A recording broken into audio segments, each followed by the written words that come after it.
Hello and welcome to JK Civil Services. This is the second lecture on science and technology related to the space technology, and in this lecture I will try to cover all of your important current affairs that was in news since from last 1 year related to the science and technology.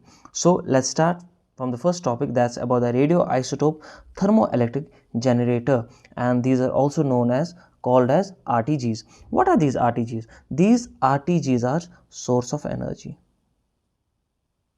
Source of energy, and these RTGs are used mostly in satellites. And when we use these RTGs in satellites, they are basically the source of energy and they are used to generate power in the satellites. When you talk about the RTGs, these RTGs uses nuclear energy to generate power. Actually, these RTGs use nuclear energy to generate power, and ISRO is planning to develop a 100-watt RTG for its deep space missions. That's ISRO, which is developing a 100-watt RTG for its deep space missions. So these RTGs, what are these RTGs? These RTGs are electric power generators, and they use nuclear energy to generate power, right? तो जब हम बात करते हैं इन radio isotopes की, ये radio isotope होते क्या है? अगर हम बात करेंगे रेडियो आइसोटोप की, पहले हमें ये समझना है कि आइसोटोप होता क्या है। ये जो आइसोटोप होता है, आइसोटोप वो एलिमेंट्स होते हैं जिनमें क्या सेम नंबर ऑफ प्रोटॉन्स होते हैं और डिफरेंट नंबर ऑफ न्यूट्रॉन्स होते हैं। Isotopes are those elements that have the same number of protons but different number of neutrons. When we talk about the charge of the proton is positive, और जब हम neutron की बात करते हैं, it has no charge, it means that it's chargeless. That's neutron. What? Neutron is chargeless. And when we talk about these radioisotopes, what are these radioisotopes? These radioisotopes, these are those isotopes which are unstable due to the presence of extra neutrons to their nuclei. जब भी एक isotope में extra neutron होता है और जो वो neutron unstable होता है, then these neutron are unstable in their nuclei and they emit various radiations ठीक है, और उनको हम रेडियो आइसोटोप्स कहते हैं। अगर हम बात करेंगे प्रोटॉन की, अगर हम बात करेंगे प्रोटॉन की, जो प्रोटॉन होता है पॉजिटिव होता है, और the number of protons in A nucleus वो डिटरमाइन करता है क्या? Atomic number. फॉर एग्जांपल, अगर एक न्यूक्लियस है उसमें 6 protons है, for example carbon has 6 protons in its nucleus, it means that the atomic number of carbon is 6. What is the atomic number of the carbon? That's 6, because carbon possesses in its nuclei 6 protons, right? So when these protons are together in an atom, जब भी protons ये bound होते together in an atom एक nucleus में, तो वो result करते हैं strong nuclear force. And when we talk about these radioisotopes, they generate lot of heat energy, and this heat energy is converted into electricity. So that's the topic, radioisotope thermoelectric generators. And these radioisotope RTGs, they use nuclear energy, radioisotope, to generate power, and these are used in the satellites like lighthouses, like space probes. These things are used, right? अगर हम बात करेंगे कौन कौन से radio isotopes ऐसे जो use होते हैं इन आरटीजीज में, अगर हम पहले बात करेंगे which are the elements that's used in RTGs, पहला जो एलिमेंट एक है उसको हम बोलते हैं plutonium.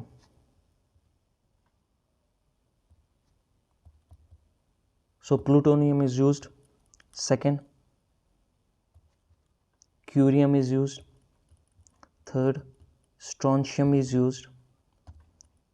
Fourth, polonium is used. And fifth one,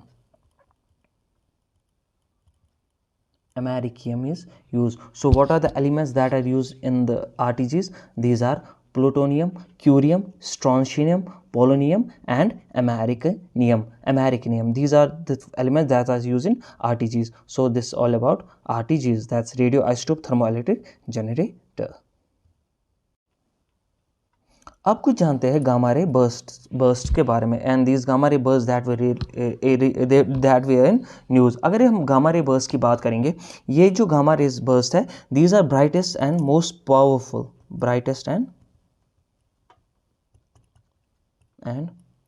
most powerful क्या है, ब्राइटेस्ट एंड मोस्ट पावरफुल आज दीज गामा रे बर्स्ट, ठीक है। These gamma ray burst were detected by NASA's Fermi gamma ray space telescope ने इस gamma ray burst को detect किया था। और दीज गामा रे बर्स्ट जो है they are cause by the death of massive stars. When the massive stars die then these massive stars what they did cause, and they cause gamma ray bursts. And these gamma ray bursts, they are the most powerful events after the big bang. After the big bang, these gamma ray bursts are the most powerful events in the universe and which can be detected billions of light years ago. Billions of light years ago के बाद भी इन gamma ray bursts को detect किया था। अगर हम light year की बात करेंगे जो distance travel by the light in 1 year, that's called the light year. और अगर हम बात करेंगे यहाँ पे गामा रे बर्स्ट की, ये ब्राइटेस्ट एंड मोस्ट पावरफुल क्या है, powerful bursts है। and these bursts of gamma rays they originate they originate supernova जिन्हें हम हाइपरनोवा भी कहते हैं। they originate supernova called hypernova, ठीक है। these gamma ray bursts they originate supernova and उसी सुपरनोवा को हम हाइपरनोवा भी कहते हैं। Next know about what is supernova. ये जो सुपरनोवा है ये एक मैसिव स्टार होता है। When massive star die that's called the supernova. जब मैसिव स्टार डाई होता है उसको हम सुपरनोवा कहते हैं। And they undergo something called supernova due to the explosion. और जब इस सुपरनोवा के अंडरगो जाते हैं उनको उसमें क्या होता है, उसमें एक एक्सप्लोजन होता है। And this explosion happens at the core of massive star and it release lot of energy. Because when it release lot of energy that's the reason this gamma ray burst are most powerful after the big bang. And what is hypernova? These hypernova are the stars which have masses more 5 to 10 times the mass of the sun, and these are called hypernova. So gamma ray bursts, they were detected by NASA's Fermi Gamma Ray Space Telescope and they are caused by the death of massive stars. And these gamma ray bursts, they are the most powerful events in the universe which can be detected billions of the light years ago. After the big bang these gamma ray bursts are more powerful, ठीक है। अब बात करते हैं जो recently news में थे, Ryugu and Bennu. These Ryugu and Bennu वे are recently in news. What are they? These are carbon rich asteroids. These Ryugu and Bennu are the carbon rich asteroids. और जब हम बात करते हैं एस्ट्रॉइड्स की, रियुगु एंड बिनु एस्ट्रॉइड की, एक हायाबुसा है, हायाबुसा 2। ये जो हायाबुसा 2 है ये जापानीज स्पेसक्राफ्ट है। क्या हायाबुसा 2 क्या है? Japanese spacecraft. और इसी स्पेसक्राफ्ट की वजह से इन्होंने रिगुयू से सैम्पल्स, इस एस्ट्रॉइड से सैम्पल्स लाए टू स्टडी द रिगुयू एस्ट्रॉइड्स, ठीक है। और जो एक नासा का स्पेसक्राफ्ट है उसको हम बोलते हैं ओसिरिस रेक्स। ओसिरिस रेक्स इसका है नासा का। एंड इस नासा के स्पेसक्राफ्ट ने जो सैंपल्स लाए कहाँ से? बिनु एस्ट्रॉइड से, to study this asteroid. It can be asked in your examination what are Ryugu and Bennu? These are the carbon rich asteroids and it was recently on news. Let's move to the next topic and it's related to the Aditya L1 mission. Aditya L1 mission. Aditya L1 mission is from ISRO. कहाँ से? It can be asked in the examination. Aditya L1 mission is from ISRO and ISRO space based astronomy mission है। क्या? Aditya L1 mission। और अगर हम बात करेंगे ISRO का पहला जो फर्स्ट एस्ट्रोनॉमी मिशन था वो कौन सा था? एस्ट्रोसैट।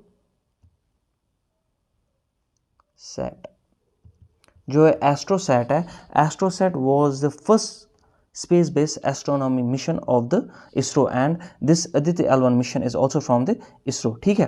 अगर हम Aditya L1 मिशन की बात करेंगे, ये जो Aditya L1 मिशन है ये क्या स्टडी करेगा? सन को कोरोना स्टडी करेगा। अगर हम सन को कोरोना की बात करेंगे, जो आउटर सरफेस सन का होता है उसको हम कोरोना बोलते हैं। जो and the sun's solar atmosphere when we talk about the chromosphere, the temperature near about the 5000 to 6000 centigrade, and when we move outwards the temperature increases, and this Aditya L1 mission is used to study the sun's corona, and the corona is the outermost surface of the sun, ठीक है।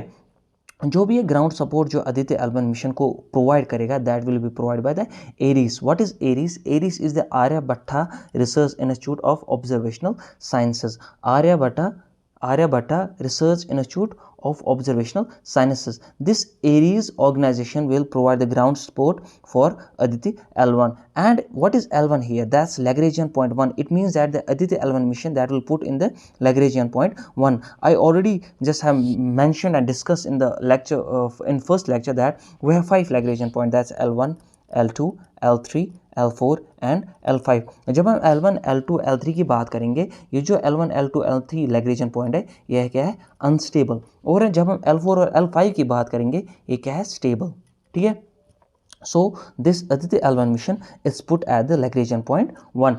And what is this Aditi L1 mission? It will go near the sun to observe the atmosphere to study the sun's corona. This Aditi L1 mission. When we talk about the Lagrangian point, it gives us the stability and unstability of the gravity, and it will study the areas where the gravity is areas where the gravity from the earth and from the sun balance the orbital motion of the satellite. जो भी gravity from the sun और अर्थ है वो areas में और वहाँ पे orbital motion of the satellite की ये बैलेंस करते हैं क्या? Lagrangian point. और अगर हम बात करेंगे कुछ मिशंस की, किस लैग्रेंजियन पॉइंट पे कौन सा मिशन है, अगर हम L1 की बात करेंगे, L1 पे कौन है?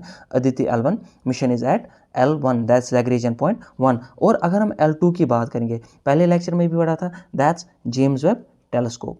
James Webb telescope. ठीक है. And this James Webb telescope is the successor of Hubble telescope. और अगर हमें L4 की बात करेंगे, लैग्रेंजियन पॉइंट 4 की बात करेंगे, वहाँ पे हमें 2 एस्ट्रॉइड्स फाउंड किए जाते हैं.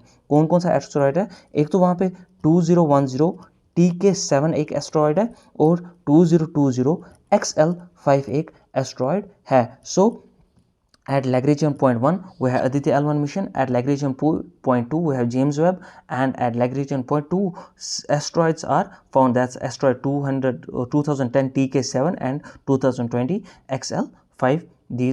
This is all about Aditi L1 mission. ठीक है. अब हम बात करते हैं चंद्रयान 3 की. चंद्रयान 3 की, ये जो चंद्रयान 3 है ये मून मिशन है. That's moon mission. और ये किसका है? ये इसरो का है. क्या? Chandrayaan 3, right. So this let's know something about the Chandrayaan 3. It's a moon mission and it's from the ISRO. ठीक है. जो चंद्रयान 3 है, it will consist of a lander and a rover. ये जो चंद्रयान 3 है क्या क्या कंसिस्ट करता है? एक तो लैंडर कंसिस्ट करता है और रोवर कंसिस्ट करता है. अगर हम बात करेंगे रोवर की, रोवर एक वो व्हीकल होता है that moves around in the planet. जो प्लैनेट के मूव अराउंड करता है उसको हम रोवर बोलते हैं. और लैंडर जो होता है स्पेस क्राफ्ट, वो स्पेस क्राफ्ट होता है जो लैंड करता है सॉफ्टली वहाँ पे, एंड इट परफॉर्म्स फंक्शंस, जो इसको फंक्शंस परफॉर्म करने होते हैं. जो ये चंद्रयान 3 है ये कंसिस्ट करता है बोथ लैंडर एंड रोवर की. It's a moon mission and it's from ISRO. ठीक है. Second statement, to communicate with earth it will use the orbiter from the Chandrayaan 2. जब भी ये कम्युनिकेट करेगा अर्थ के साथ, दैट्स चंद्रयान 3, ये ऑर्बिटर यूज़ किसका करेगा? चंद्रयान 2 का ऑर्बिटर यूज़ करेगा. अगर हम बात करेंगे जिस चंद्रयान 3 की, it will study the darker areas of the moon, सब सरफेस एंड एक्सोस्फीयर. क्या क्या स्टडी करेगा? एक तो ये डार्कर एरियाज ऑफ मून का स्टडी करेगा, सब सरफेस स्टडी करेंगे, एंड एक्सोस्फीयर स्टडी करेगा. अगर हम एक्सोस्फीयर की बात करेंगे, ये आउटर मोस्ट जो लेयर होता है अर्थ एटमॉस्फेयर का, उसको हम एक्सोस्फीयर बोलते हैं. और ये एक्सोस्फीयर जो एक्सटेंड होता है, ये कहाँ से एक्सटेंड होता है? एक्सोबेस से एक्सटेंड होता है. And this exobase is located at the top of the thermosphere. ठीक है. टॉप ऑफ द थर्मोस्फीयर पे क्या होता है? एक्सोबेस. एंड एक्सोस्फीयर कहाँ से एक्सटेंड करता है? दैट्स फ्रॉम द एक्सोबेस है. And this exosphere is the outer most layer of this atmosphere. And this Chandrayaan 3, it can be asked in your examination. It is plan to be launched in 2023. 2023 में इसको launch किया जाएगा. और जो इसके चंद्रयान 3 के लिए रॉकेट जो यूज़ किया जाएगा, वो रॉकेट कौन सा होगा? GSLV Mark 3.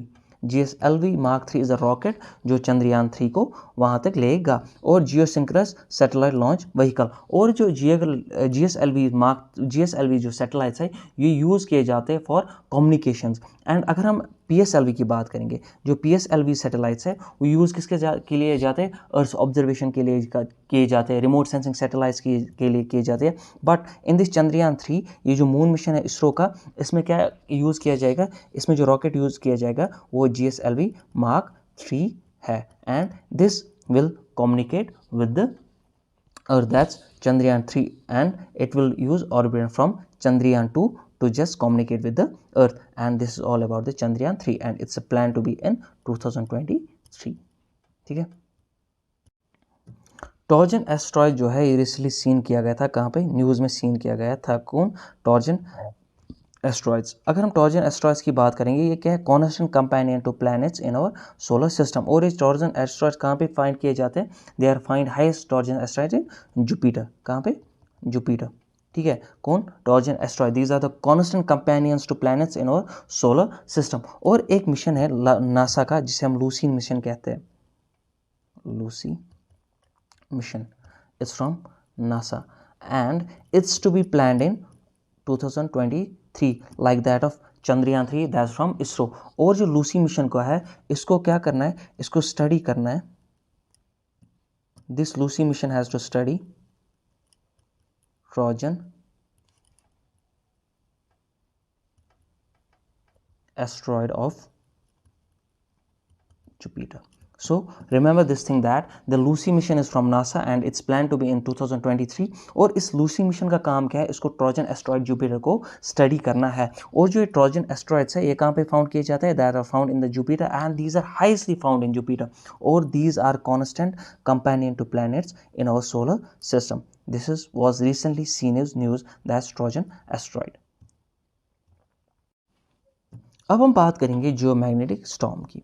ये जियोमैग्नेटिक स्टॉर्म्स होती क्या है, these are solar winds emitted from the sun. जो भी सोलर विंड्स सन से इमिट होती है उन्हें हम जियोमैग्नेटिक स्टॉर्म कहते हैं, and these are magnetic in nature. What are they are magnetic in nature. अगर हम कुछ स्टेटमेंट्स की बात करेंगे, these geomagnetic storm they are caused by higher than normal level of radiations coming towards the earth from the sun. जो भी solar winds और radiations sun से आती है, these are caused by the these radiations they cause the geomagnetic storm, so and these are the solar winds emitted from the sun, और एक है, they are magnetic in nature, they cause a disruption in earth's magnetic field or magnetosphere, and when these magnetic what we call a geomagnetic storm, they emerge from the sun and they cause disruption in the magnetosphere of the earth. Magnetosphere earth के में ये disruption पैदा करती है, and the frequency of the storm varies with sunspot cycle. जो इनकी frequency vary करती है, इन जियोमैग्नेटिक स्टॉर्म की वेरी किसके साथ करती है, सनस्पॉट साइकिल की। अगर हम सनस्पॉट बोलेंगे, ये सोलर साइकिल्स होते हैं, and there are two spot, that's solar minima and solar maxima, and these are major in a scale from G1 to G5, and जब हम G5 की बात करते हैं, they are stronger geomagnetic storm, ठीक है। and these geomagnetic storms they come as solar winds emitted from the sun, and they are magnetic in nature, and they cause a disruption in the magnetic field, and they are higher than normal levels of radiations coming towards the sun। और जो ये geomagnetic storms है, the frequency of these storms varies with sunspot cycle, ठीक है।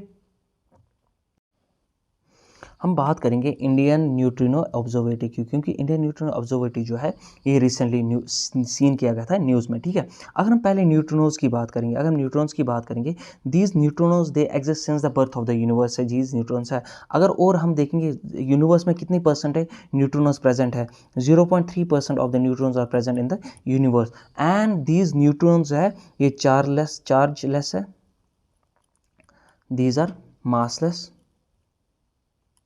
for all particle processes। when there are some particle processes, and उन particle process के लिए ये जो न्यूट्रिनोज है ये चार्जलेस भी है और मासलेस भी है। मगर हम अगर स्ट्रक्चर की बात करेंगे, न्यूट्रिनो का स्ट्रक्चर क्या होता है, क्या है, they are similar to that of electrons. अगर हम स्ट्रक्चर की बात करेंगे, न्यूट्रॉन्स का स्ट्रक्चर सिमिलर किसके होता है, इलेक्ट्रॉन्स के स्ट्रक्चर्स के साथ, they are have the similar structure of that of electrons, and these neutrinos can be produce in nuclear fission reactors. Nuclear fission reactors में जो है these neutrinos can be produce. अगर हम अब बात करेंगे न्यूट्रिनो इंडियन न्यूट्रिनो ऑब्जर्वेटरी की। और जो ये इंडियन न्यूट्रिनो ऑब्जर्वेटरी है ये कहाँ पे है? This is in Tamil Nadu. This is a good question for you. It can be asked that the Indian Neutrino Observatory is present in, this is present in Tamil Nadu. And these neutrinos are neutral subatomic particles. They are chargeless and they are massless for all particle processes, and they are affected by the electromagnetic force and weak nuclear force. When you talk about the neutrinos, जो neutrinos को affect करता है, कौन कौन सा force affect करता है? एक तो electromagnetic force affect करता है और weak nuclear force इनको affect करता है. They are also affected by the weak nuclear forces and they are affected by the electromagnetic forces. These neutrinos. और अगर हम न्यूट्रॉनों की बात करेंगे, how much percentage of neutrons? That's 0.3% is present in the universe, and they exist since the birth of the universe. They, in this structure, they are similar to the electrons and they can be produced in the nuclear fission reaction. And Indian Neutrino Observatory is present in Tamil Nadu. यहाँ पे एक question है और उस question की बात करते हैं. Consider the following statements. Super moon is a full moon and apogee. पहले हम देखते हैं सुपर मून क्या होता है. ये जो सुपर मून है ये बिगेस्ट अपीयरेंस जब मून की होती है उसको हम सुपर मून कहते हैं. और जो यहाँ पे क्वेश्चन है, let's look at this statement. The super moon is a full moon at apogee. This statement is wrong because the super moon is full moon at, that's full moon at perigee. याद रखना, the super moon is full moon at not apogee but it's full moon at perigee, and the super moon is the biggest appearance of the moon. अगर हम बात करेंगे apogee and perigee की, देखिए for example this is earth, this is earth and the nearest point is called perigee and the farthest point is called, that's apogee. ठीक है. और इसी की हम बात करेंगे, super moon is full at apogee. It's not full at apogee, it's full at perigee. ठीक है.